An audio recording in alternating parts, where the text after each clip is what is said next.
Yep, I think I'm first up, Chair. Yep. Thank you, Chair. As part of Council's hotspots, environmental hotspots, that we've gone out to the ratepayers for further funding to deal with the health of Lake Tuterra was one of the high priorities for us to deal with. Councillor Graham, staff and myself have been meeting with different landowners in the catchment and the upper catchment and different interested parties at the northern end of the lake to get a feel for what's possible and what's not. We've been greatly encouraged by the responses that we've been receiving from the people that we've been talking to, and in that respect we'll be working out some sort of scope of work program with staff. I spoke to Ian about that particular issue yesterday, so there'll be some sort of program that will come back, no doubt, to this committee for some sort of approval.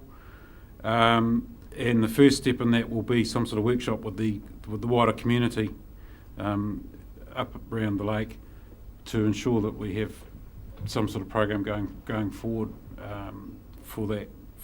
to restore the health of the lake, because I think that's certainly something the wider community in Hawke's Bay is starting to demand. My view is that having sat back and watched what Councillor Bevan's been doing with the coastal hazard cells for the Coastal Hazard Committee, I think they've worked tremendously well in the process in terms of public consultation and getting community involved. So I'd be keen to see some sort of replication of that type of process, because like I say, I think that's working really well and has a lot of engagement. So the purpose of just this discussion today is that you know where we're up to with that, and also to say that at some stage there'll be, like I say, we'll be looking at doing some sort of workshop with the wider community, and just to inform you of all that. And if anyone has any other ideas, that would be greatly appreciated. I'm always looking for feedback.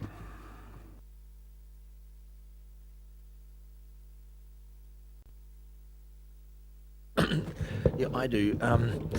What we were looking for today was a bit of discussion around, whether with the Chair's permission, around this, the concept of having a workshop, because what we're finding is that a huge amount of people are interested and concerned about what's happening there. People from the catchment, people who live who are at the school, people who live and own a lake. There's a lot of landowners involved. There's actually a very large amount of people involved, and we wondered whether we didn't hold a workshop to allow anyone from the public and those people involved just to air their views and put their thoughts on the table before we go any further. Just have a day session where people can come and air their thoughts. Is that something that is a sensible idea and would have the support of the people around this table? Is this not something that we're doing through the annual plan consultation? Yeah, you could give it 10 minutes there. We were thinking of giving it a bit longer than that, half-day session, and advertising it widely and saying it's specifically about Tuterra, so that we take things one issue at a time. Yeah, through you, Chair. I see the annual plan process, Councillor Hewitt, as simply getting the funding together. The actual going through and restoring the health of Lake Tuterra and the workshop that's involved, to kick that off, is more about actually starting the process. So you could say putting the cart before the horse, or the horse before the cart. We need to be moving on it. I think the public out there are wanting to see some sort of action in place, and pretty damn quickly. So I see this holding a workshop has been an ideal way to do that, to let people know in the wider public that we're actually doing something. We've got someone else, and then I'll come back to you.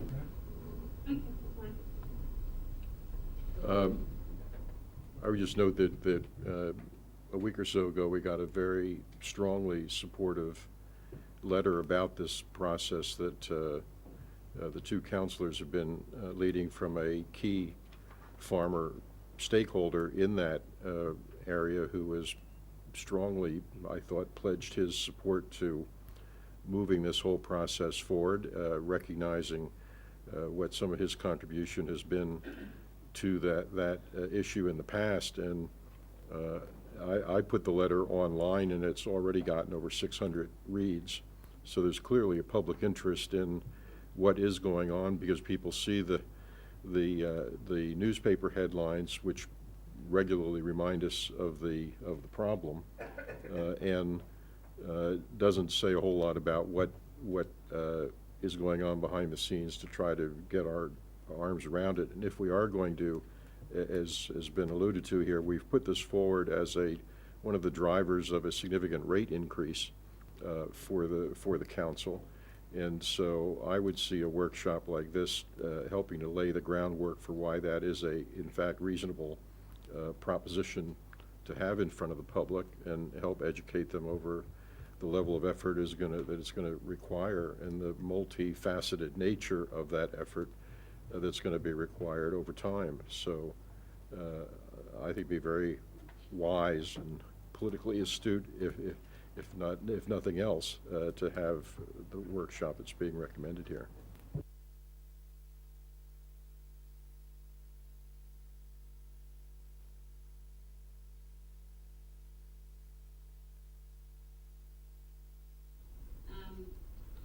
The Trust, along with HBRC, applied for Te Manawa funding and received a considerable amount of funding, which is being jointly administered, and Te Kaha Hawaii from the council is the project manager in relation to that project. I really welcome the support of councillors and the chair in terms of tūtira, because it's very close to the heart of our people, and it's also comforting to hear that actually the concern about it is much wider than ourselves as hapu there. So my only request is that there needs to be a coordinated approach to the workshop and the work that Te Manawa is doing, so that good information is shared, and that it's timely and doesn't preempt the project, which has been underway now since last year. So I'm just mindful that people have already been engaged in the community in the tūtira Maina Hararu Forum for quite some years, and there's been significant support for doing something at tūtira. And if we're going to expand beyond that forum, and I think anyone was welcome to go to that forum, but it has largely been landowners and hapu and entities like DOC and HBRC in that forum. But if we want to expand it beyond that, I think that's great. We just need to do it in a coordinated way so that the messages are coordinated and clear, and don't, I guess, cause problems for the project that is already underway. Because there's a lot of good work happening already, and a lot of good support for that. So just coordination is my request. Can I thank you, Tanya. So Paul and I had a meeting yesterday with your CEO, and our objective was that it needs to be coordinated with all the parties if you're going to do something like this. So, yeah, hopefully he'll report that meeting to you.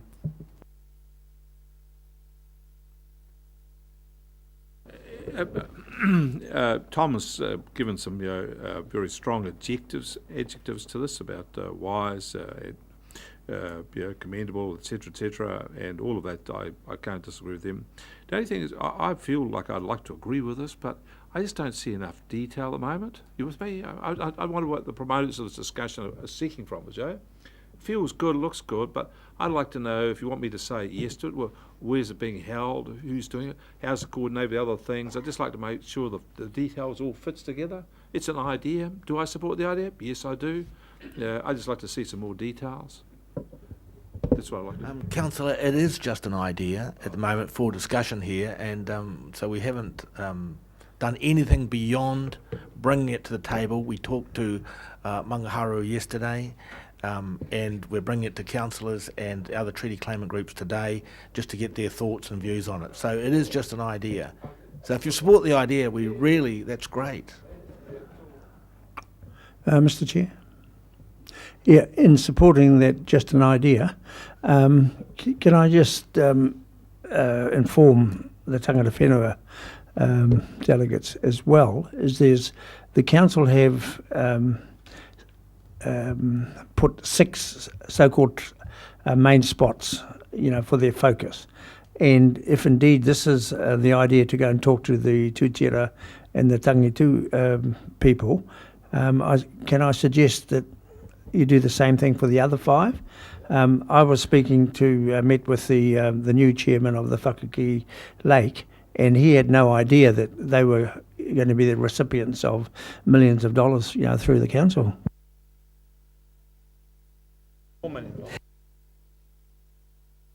Oh, that's that's interesting, Mr. Moorhe, because I also had a meeting with him and said that we definitely wanted to make Whakaki one of our hotspots. We were very conscious that you whakapapa back there, and we were trying to look after you, but clearly you're not in the... He actually did mention you and said you're a really good fella.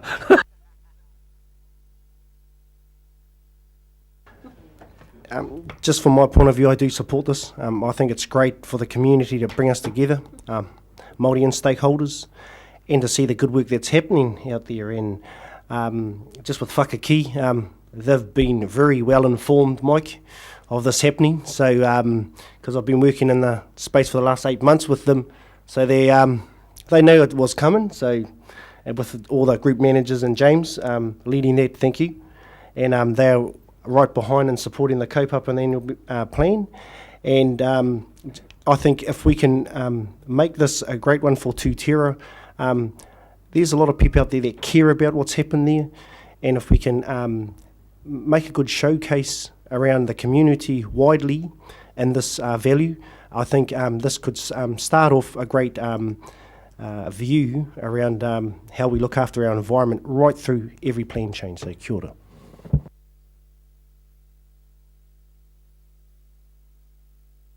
The idea. It is part of Ngāti Pāhua's wider area of interest as well, and we have got a couple of hapu that have got interest in there. So, so for that point of view, from that point of view, yes, all for it.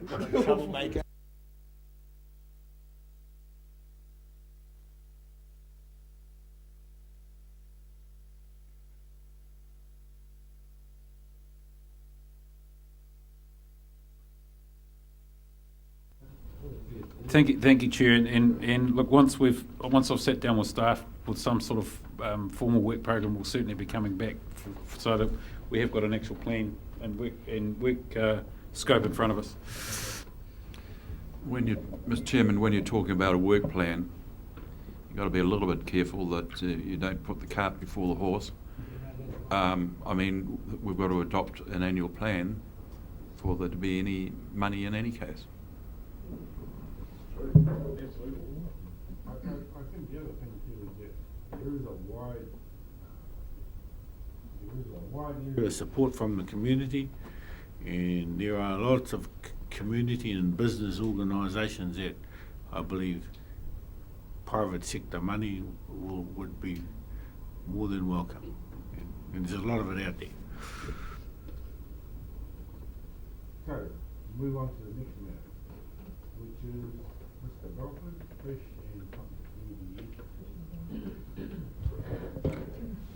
and I guess what I'd like to raise here is that there has been a challenge by Fish and Game and the Environmental Defense Society to the, I guess, approach to implementing the one plan, the Horizons plan, which is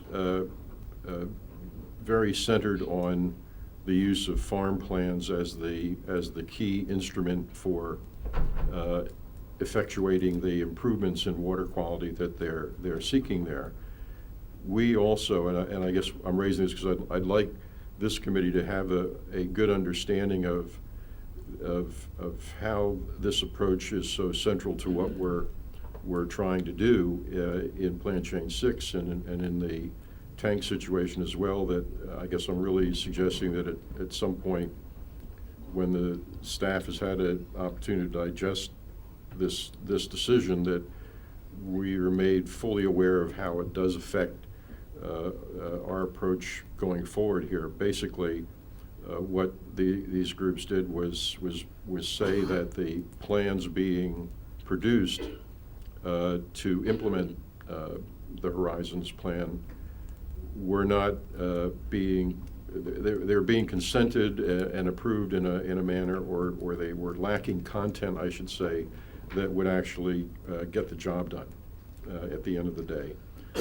And so the Environment Court agreed with that contention, and I'm not sure where it goes from there, having told the regional council there that they've been inappropriately consenting these farm plans. I'm not sure what happens next, but as I say, this is a fundamental way that this council had been planning to deal with these issues. And so I do think what we put in, what we require in these plans, how we monitor them, how we enforce them, the whole 9 yards, is really absolutely central to our efforts to get a grip on water quality and the land use that affects the water quality. So I think I don't think I'm overreacting. I think this is a key decision that we have to take note of.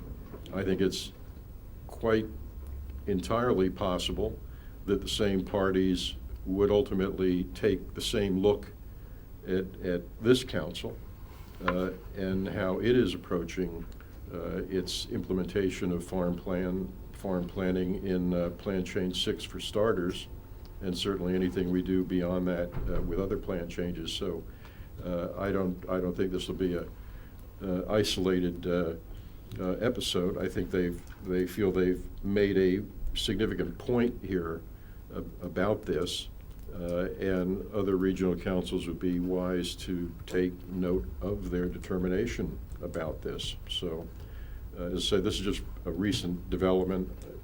I'm not sure I have an accurate understanding of it, but it sounds like it is something significant that we need to be paying attention to and be reflecting on as we consider our own actions going forward here. Chair, if I could perhaps just respond. We certainly will provide advice on that, and we are absorbing what is an 80-page judgment at present.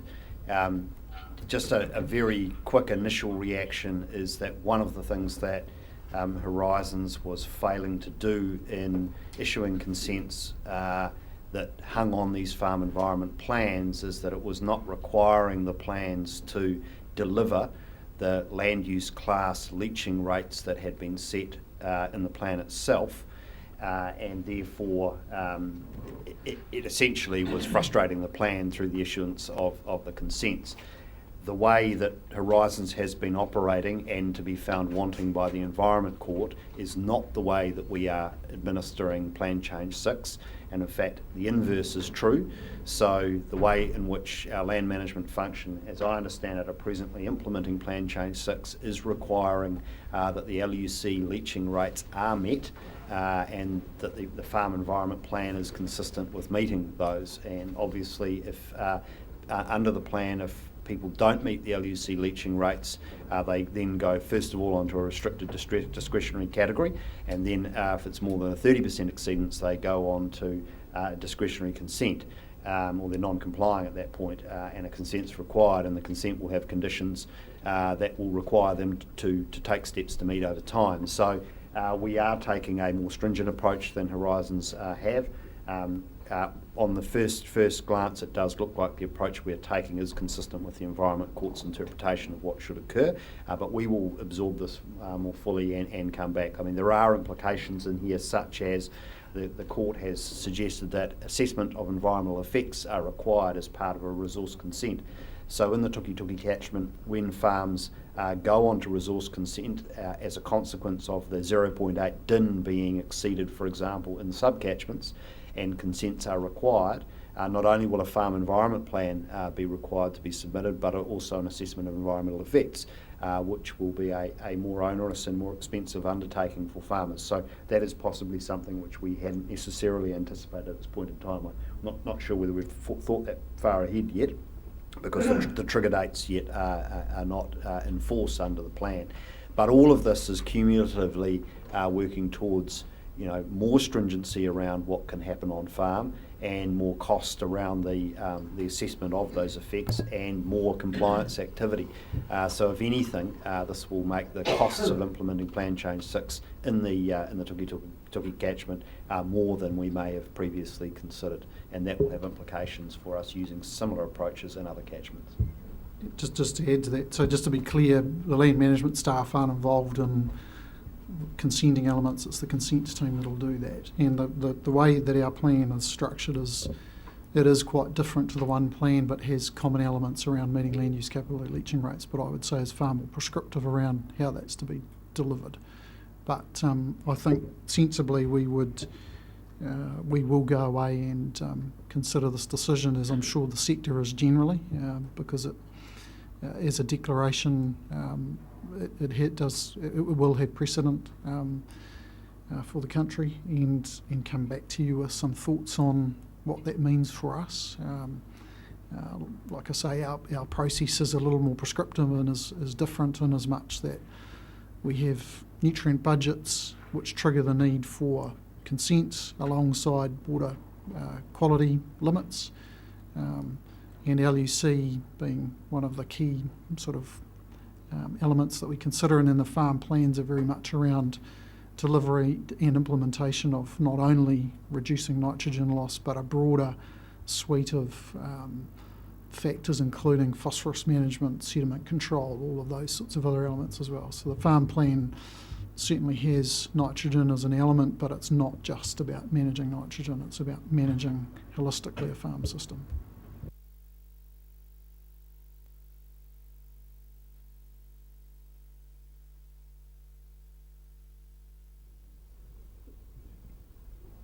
I think it's pretty much been covered. I know Councillor Hewitt wants to add, but I just, the extent of the agenda today, sure there was a deadline that had to be met.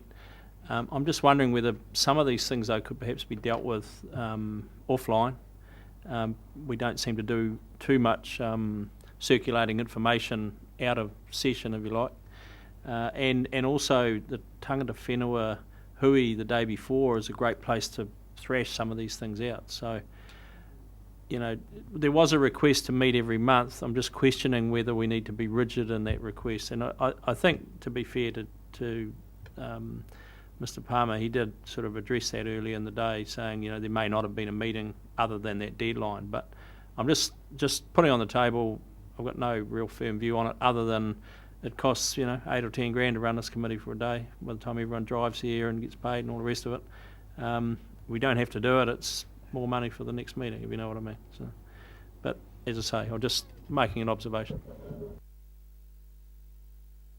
I was going to reiterate it for the last, this is the third meeting now where you drive for 2 hours for a 2-hour meeting, and I just don't think it's very practical in terms of ratepayer expense in running this committee, and I'm sure all of you would rather be invoicing for a full day than a half day, and even 2 hours for a half day invoice is pushing it, I'd suspect. So it's getting expensive, and I think we need to be wise in our use and time for this committee. If we can, look and think, all right, we can delay this a month, or let's, after 3 meetings, perhaps it's not working every month, we might reconsider how is it going.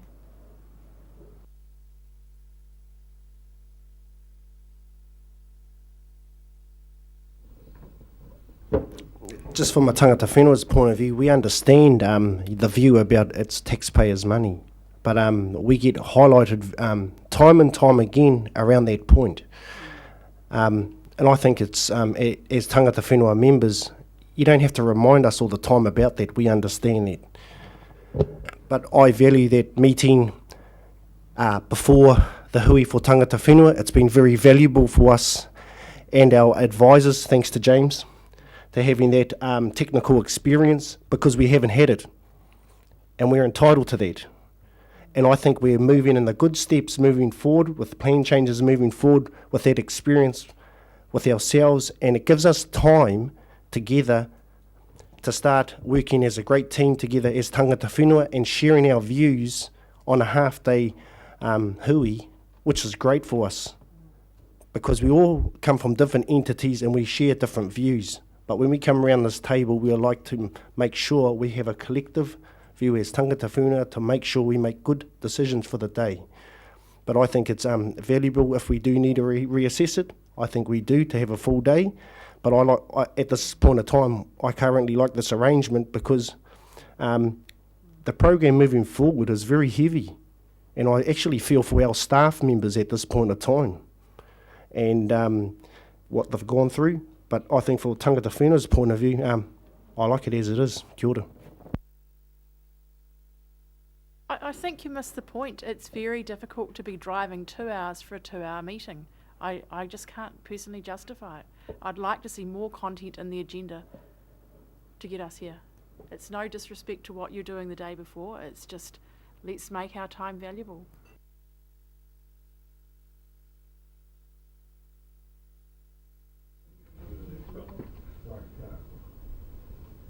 The issue that we discussed in regard to water, I mean, we should have had that on a previous meeting where we could have maybe got through that earlier, but it didn't happen. Because I mean, things are a lot more complex than we would like to be at times. So, yeah. Chair, could I just advise the committee, we did have 2 additional decision items on the agenda for today that were deferred for different reasons, literally in about the last 8 days. So it was a heavier agenda item, got shrunk down, and we made a call just to proceed on. And in hindsight, knowing that we're now going to seek an extension on the submission on the freshwater reforms to the next meeting, you know, potentially we could have not had this meeting. But anyway, the points are absolutely understood, and we'll pay particular regard to the agenda for the upcoming meetings and just make sure that we are bringing everyone together for full value. No, thank you, Chair. I mean, the only thing I thought of when I saw the agenda is wondering why we have to meet at 10 o'clock and why we can't meet in the afternoon, and so that the crime groups can have their hui early in the morning. I mean, I've got no idea how that would work if it would work, but it's just rather than dragging them here for 2 days and just have the 1 day for them. Who knows? Good points were raised all around. From my perspective, some of these issues are very complex. They take a lot of getting your head around, and the councillors, they have the benefit of meeting and discussing a lot of these issues at various committees. We don't have that opportunity. If we're going to contribute to these issues, we need that time to be able to comprehend, I suppose, the gravity of each issue and make wise decisions. So, yeah, I mean, I think it's work in progress. We're a relatively new entity, and it's going to take us time to sort things out. So, yeah. As I say, that will be work in progress, and I also bring up the issue, I mean, there may be, I think, yeah, Councillor Wilson raised it. I mean, we've got new technology now. There may be times when we can do some things offline, some issues for that maybe certain groups need to respond to. We can set up some kind of a chat show or whatever it is and get that done. Yeah. Oh. Which way? Oh, yeah. So I was going to say, Chair, talking about new technology, we have every seems at every meeting we have Tony, they're online. So, Councillor Belford. I guess I just have a curiosity about the hui that you have. I don't get any sense that the result of that is a point of view, let me say, that winds up getting articulated in this meeting. So I'm just kind of curious as to sort of what happens. I mean, You're more than because welcome to come and listen. I would have, I sort of would have expected, well, maybe there's a report from yesterday's meeting that you know, here are the things we talked about. Here are some of the things that are most on our mind. Maybe they are reflected in today's agenda. Maybe they aren't. I don't know, but I come here kind of waiting for, okay, so what did you do yesterday? And maybe I'll hear that at lunchtime, I don't know, but it would seem like it'd be a part of the input into this meeting, that we would hear something about that, and that'd be a useful learning on the councillors' side of the table to know what was happening and what your feelings were about things. So, Well, given that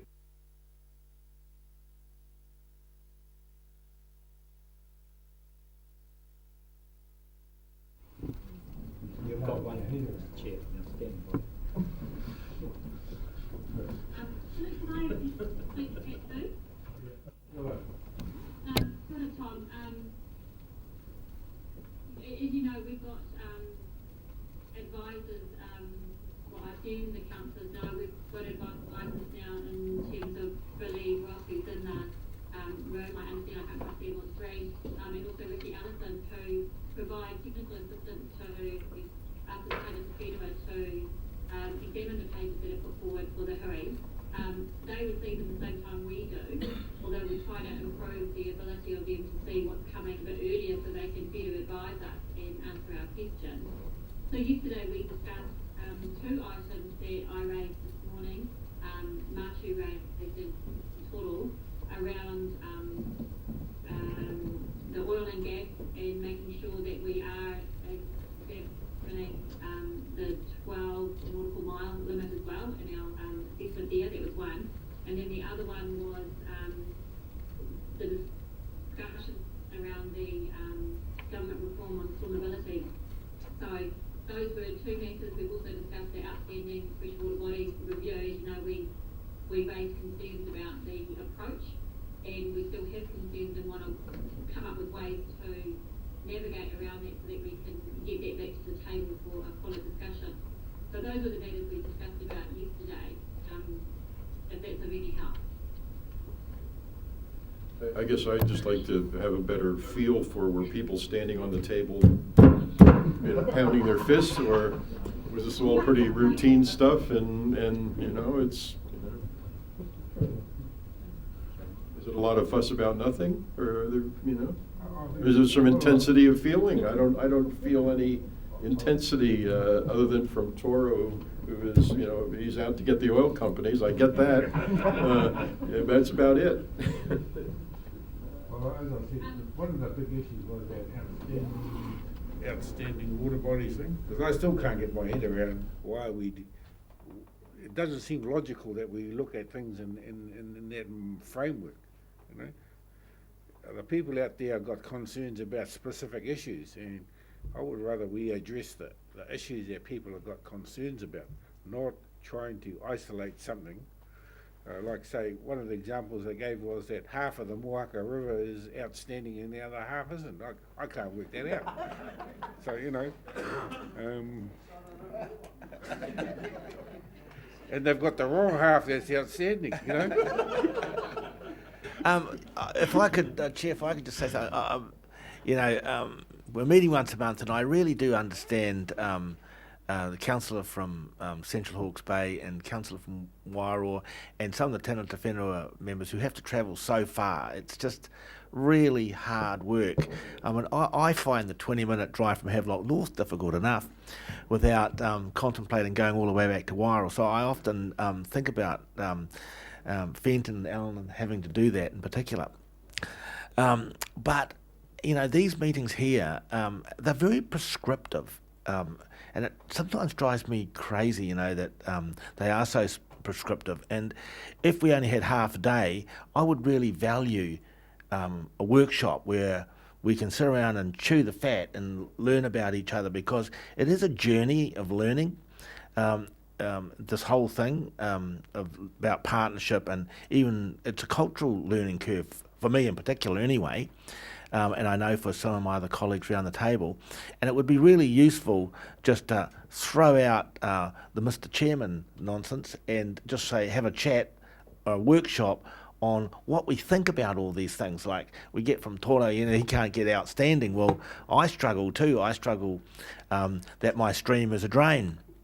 So, I think I'd like to talk about those things without having all the prescriptive stuff around us. So I would value that. If we're going to have once a month, perhaps we have the afternoon or the morning where we just chew the fat and learn about each other.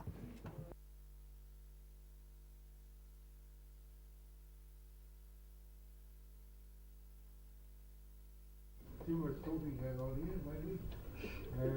Mr. Hori. Pai no ki au te hararei a te ahi ahi. Sorry, Mr. Chair. Last week at the council's, this is for the Tangata Whenua information, the council moved a motion that you be part of the selection panel for the incoming new CEO.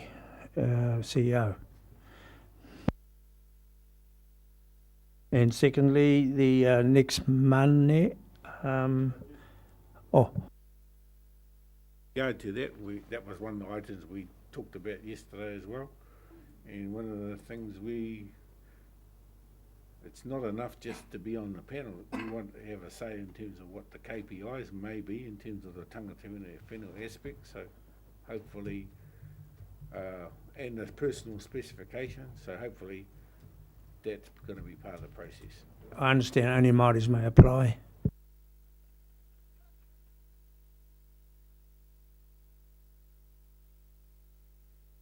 And the second one, next Monday, they're having a community day at Whangaehu at Mahia. So anybody like to go along to that?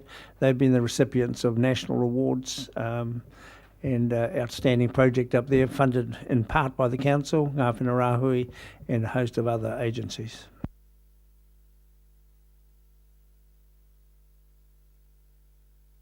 I just want to report to the Tangata Whenua representatives, because we've already reported to council, that Councillor Bailey and myself met the oil and gas, not sure what they call themselves, representatives committee, and I just like to, they're not very happy with us, of course. We had a very good meeting where everyone was very polite to each other, but they left us in no uncertain terms that they were unhappy, and we left them in no uncertain terms that we were unhappy. But it was very politely stated unhappiness. But I think that we can expect a challenge, probably because it's a precedent. So get ready for it. They're coming after us, and we need to be ready, because it's going to happen. And I actually look forward to it, so. Hey. Is there some way we can talk to the unions of the waterfront people and say, can you put a ban on servicing those boats?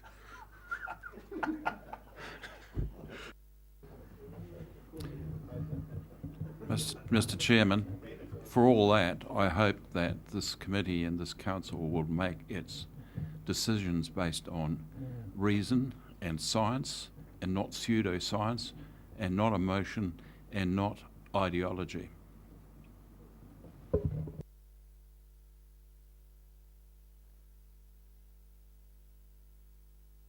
Things tidy, letters will be going out to all the organisations that are represented on this table, asking for a letter reconfirming the appointment of the particular representative. Everyone, councillors have had the elections, and the mandate is there. We need to tidy up our end of it. So it's something that's more information purposes only. So I'd like to thank you all for a very cordial and sometimes humorous meeting. I like humour, it's good. Hopefully we can progress some of these issues and make things a lot more efficient. We've got a big screen up in our office in Tarawera. If you the Wairau delegates want to sit there and have their meeting in the same channel with a good server, really reliable. I'm sure we could set something up there in the Waipuku area as well. The cost will be reasonable. Yeah, we've got to get into the modern way of doing things. Maybe that's something we've got to look at. So I'd like to ask, yeah, probably, Mike. So it actually wasn't necessary. She charged me search fees.